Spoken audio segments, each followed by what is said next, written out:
Comme chaque jour, on parle des marchés sur Boursorama et on parle des marchés taux. Les taux d'intérêt, c'est hyper important parce que ce qui se produit aujourd'hui n'est pas du tout ce qui était attendu. Et on peut dire que les taux d'intérêt déjouent quand même les pronostics. Bonjour Laurence Lafont. Bonjour David.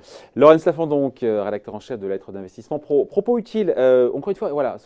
Quand on écoutait les experts qui nous disaient, voilà, les taux d'intérêt à long terme, sur les obligations d'État, notamment le 10 ans français, allemand et américain, qui est évidemment le leader, celui qu'on regarde tous, ça devait monter. Et ce à quoi on assiste, c'est le contraire, c'est que c'est en train de baisser, même si ça se retend un tout petit peu depuis quelques jours. D'ailleurs, on avait vu Goldman Sachs il y a quelques heures, mais c'est Goldman Sachs, c'est pas n'importe qui, nous dire notre prévision pour fin 2019 pour les treasuries, le 10 ans américain, obligations d'État souveraine américain à 10 ans, ça ne sera pas 3,5%, 3,5%, ça sera 3%. Pardon, mais ce n'est pas une révision qui est infinitésimale. Hein. Non, c'est le moins qu'on puisse dire. Tout simplement, en 2 mois, il s'est passé un choc sur les marchés actions. On en a beaucoup parlé, mais il y a eu le pendant sur le marché obligataire. C'est-à-dire que tout le monde s'est réfugié sur l'obligataire en sortant des marchés actions, et les taux ont chuté. Parce que quand vous achetez des obligations, forcément, les taux baissent, il y a plus de demandes. Et on a vu, c'est vrai, pendant toute l'année 2018, les taux grimpaient aux États-Unis. On est monté sur le 10 ans américain jusqu'à 3,20. 3,20, non, pas 3,30, mais 3,20, 2, un truc comme ça. Ouais. Et ça a été assez régulier. Et en 2 mois, on est repassé à 2,50. On a quasiment effacé toute la hausse de l'année 2018 sur novembre-décembre. Donc, forcément, vous avez eu des records de collecte sur tous les trackers obligataires américains. C'est incroyable, ils ont battu tous les records. Parce que quand les taux d'intérêt rebaissent, le cours de l'obligation augmente et les investisseurs font une plus-value. Bien sûr. Voilà.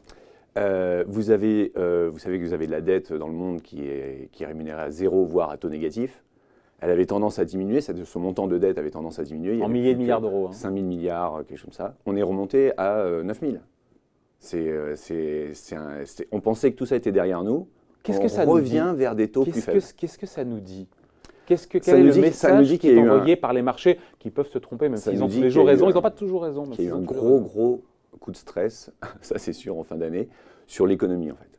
Il y a eu l'idée que finalement la récession était toute proche, que les banques centrales en avaient fini avec la remontée des taux, ou qu'il restait quelques taux, que la Fed se trompait sur les hausses de taux résiduelles, et que d'ici 1 an ou 2, on aurait à nouveau des taux très bas. Donc il y a eu ce coup de stress.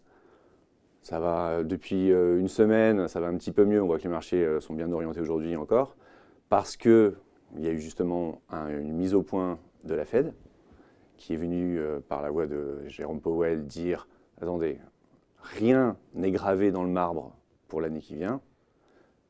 On va être flexible, on va s'adapter à l'économie et au marché financier. » Parce qu'on sait qu'elle regarde l'économie, mais elle regarde aussi les marchés. Et quand le SP commence à perdre 20%, voilà, il intervient. Et le S&P, le marché américain. Le SP 500 et le S&P.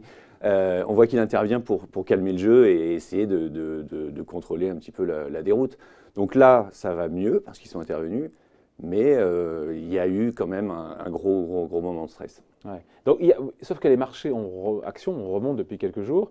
Et que nous disent les taux longs pour le coup? Ils remontent un petit peu. Donc tout c'est cohérent quand même. Bien sûr, c'est cohérent. Ça se calme. Alors on remonte doucement, on est à 2,70 sur le 10 ans américain. On était tombé jusqu'à 2,50. On revient de 3,20. Donc vous voyez, bon, c'est comme les marchés, on suit à peu près. Mais on dit souvent qu'il y a beaucoup de volatilité sur les actions. Là, en l'occurrence, l'obligataire, elle est énorme. Elle est énorme. Ouais. C'est incroyable. Donc, et ça, personne n'a vu venir. Non, et si vous regardez de notre côté de l'Atlantique, sur les taux allemands, on est passé de 0,60 à 0,15 en rendement. C'est pareil, fou. 50 points de base. Voilà, 50 points de base, surtout sur un montant aussi faible. Maintenant… Ça arrange tout le monde quelque part, parce que, je pose la question, pour les marchés actions, c'est mieux d'avoir des taux qui sont bas. Pour l'économie réelle, pour les mortgages américains, pour ceux qui veulent s'endetter pour acheter des maisons, c'est bon quelque part. C'est une force de rappel excellente pour l'économie, pour les marchés actions. On le voit. La Fed est intervenue, la BCE aussi a dit son mot par la voix de Benoît Cœuré en disant il nous a dit les taux resteront à 0 tant qu'on ne sera pas à 2% d'inflation. Personne ne croit à 2% d'inflation, tout le monde se dit les taux 0 en Europe, c'est pour plusieurs années.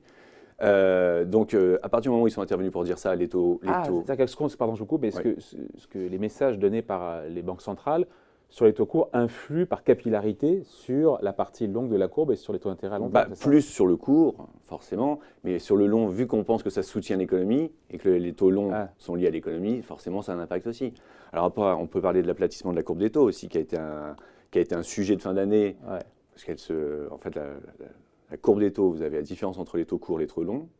Donc normalement, en temps normal, quand l'économie va bien, vous avez une pente. Parce que plus on prête à long terme, plus on demande un rendement à la banque élevé. emprunter, on vous demande plus quand vous voulez emprunter sur une plus longue durée. Et là, ça s'aplatit depuis plusieurs années, depuis la dernière crise en fait. C'est assez logique. Plus le cycle économique Et soi-disant, c'est annonciateur d'une crise, d'une récession, à horizon de quelques trimestres. Bon, historiquement. L'aplatissement, c'est pas annonciateur de la récession. Mais l'inversement de la courbe, ça l'est. C'est vrai qu'historiquement, sur les 7 dernières récessions qu'il y a eu aux États-Unis, la courbe des taux s'est inversée. C'est-à-dire que les taux courts étaient plus hauts que les taux longs. Et on en est où aujourd'hui? On en est encore à l'aplatissement, mais la marge est de plus en plus fine, puisqu'on est entre 0,1 et 0,2% de différence entre les taux 2 ans et 10 ans. Voilà, c'est très suivi, parce que ça a peut-être un effet autoréalisateur derrière, hein, mais c'est très regardé. Maintenant, on sait que depuis plusieurs années, les banques centrales ont joué un rôle beaucoup plus important que lors des précédentes décennies. Est-ce qu'il n'y a pas une distorsion des prix? Est-ce que tout ça fonctionne encore? C'est un gros mystère.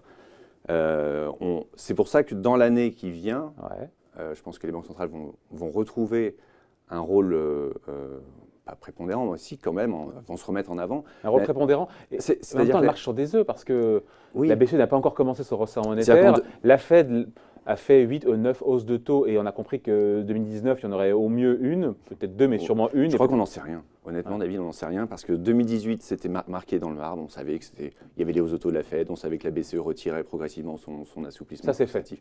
Ça, c'est fait. 2019, on n'en sait rien du tout, parce qu'on ne sait pas du tout où va l'économie pour l'instant.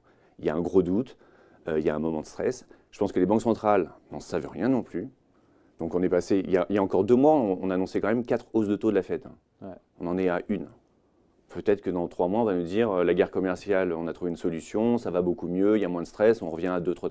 Donc ça va être flexibilité à mort. Et je pense que chaque réunion des banques centrales va être un gros moment de concentration des marchés et d'incertitude. Voilà. Ce qui est sûr, c'est ça qu'on voulait vous expliquer aujourd'hui, hein, c'est que ce qu'on attendait sur les taux d'intérêt, sur les marchés taux, et c'est important encore une fois, n'est pas du tout ce qui est en train de se produire aujourd'hui. Et pourtant, vous aviez des gourous du marché obligataire qui avaient annoncé, lorsque les taux ont franchi d'abord les 2,50, puis les 3, puis les 3,20, on était dessus, que c'était la fin du marché aussi obligataire qui durait depuis 30 ans, donc de la baisse des taux régulière. Bon, ça y est, on franchit un cap.